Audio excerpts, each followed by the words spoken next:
back and fuck up the pen. Say the things that I know will offend. Wear that shit that I know start a trend. Take the Bugatti off with a... Hey Zion. Let me open up my notes from Anthropology and go to the page. Objective morality just means moral truths that exist independently of human opinion. The same way mathematical truths are physical laws existing independently of whether anyone believes them or not. Math, it's not physical, but we do believe them. The question is, how can an objective morality have physical properties?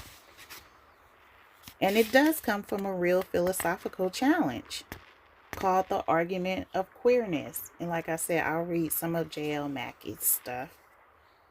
If moral facts are real, what kind of thing are they? Are they physical, non-physical, abstract, natural, or something else? Objective morality are moral facts that are mind independent, not created by me or a human. Truth app statements are children is wrong. But can that be true or false? Is torturing children wrong? True or false? Or we can do universal, which applies to all people regardless of culture or opinion. This is the core of moral realism. Mind-independent, truth-apt, or universal.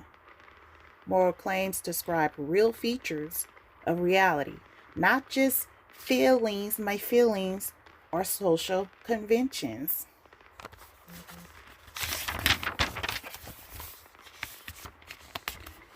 So, when atheists ask, where are the physical properties? Trust me, we already went over it. It's like we know the question before you ask it. If morality is objective, it must be part of the natural world.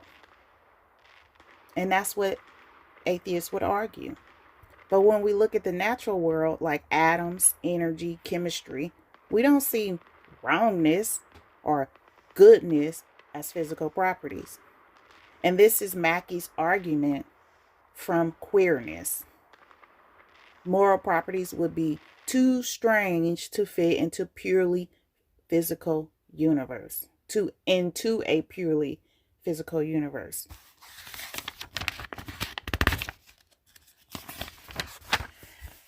Naturalism struggles to explain where moral facts live. Naturalism says everything real is physical, but moral truths don't behave like physical objects. They don't have mass, charge, location, or chemical structure. This is why many atheists become moral anti-realist. Morality is invented. Or nihilist. Morality doesn't exist.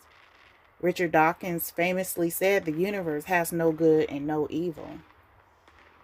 And I feel this way about the Creator.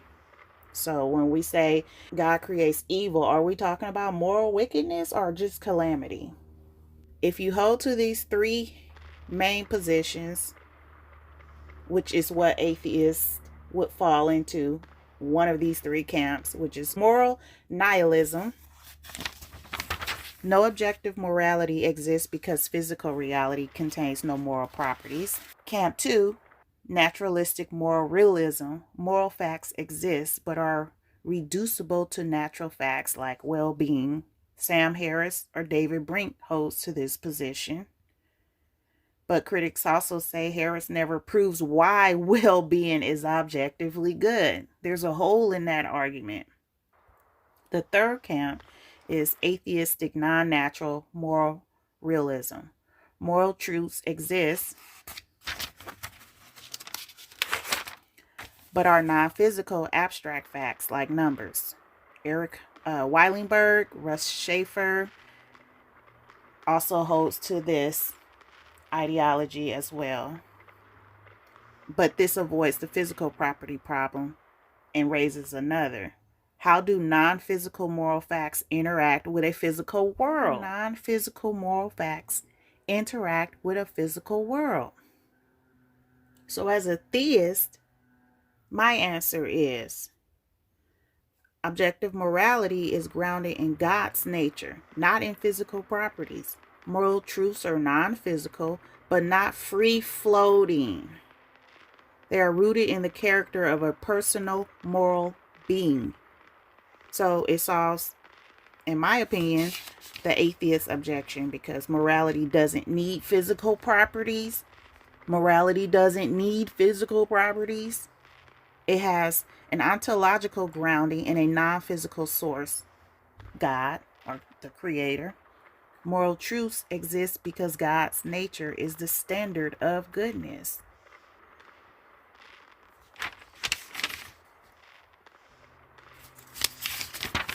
So, objective morality doesn't need physical properties. Moral truths are normative, not material. The same way mathematical truths are real without having mass or atoms. And so for my Bible study students, believers, theists, or just atheists that want a scripture to reference or back up what I'm saying, we can go to the prophet Malachi in chapter 3, verse 6, where it says, I am Yahweh, I do not change.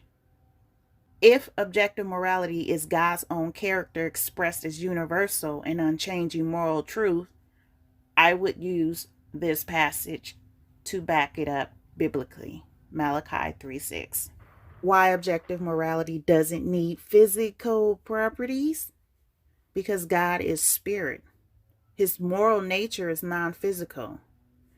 And we can reference the prophet or cousin of the Messiah, John chapter 4, verse 24, God is spirit.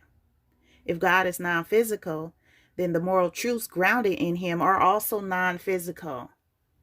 See, if atheists want to argue this, they have to get into our worldview and play the game. Or else you're going to argue God doesn't exist. So therefore, there it is. But you can't argue with us without being in our worldview, playing the game. Play the game by the rules. If God is non-physical, then the moral truths grounded in him are also non-physical. But I believe they are real, but not material, just like God himself. So I would say that destroys the atheist objection that morality must be physical to be real. But of course, you guys are going to jump out of this worldview, not play the game by the rules, and say, oh, God just doesn't exist. So that's fine. Of God's moral nature. John chapter 17, verse 17. Your word is truth. Truth is spoken, revealed, commanded, but not physical. It doesn't have atoms, mass, or chemical structure, yet it is binding. Is Tanisha alive? Yes, that's the truth. So reality is not only physical. God is real and non-physical. Truth is real and non-physical. Wisdom is real and non-physical. The soul is real and non-physical. Now, people mix soul and spirit. In my definition of soul, soul is what makes up our personality. So the collective experiences in our lifetime that makes us the person that we are. It is not the spirit, the life-giving force that drives us, the air we breathe or need to breathe. Soul is our personality, a collection of our experiences, our personalities. So, objective morality doesn't need physical properties.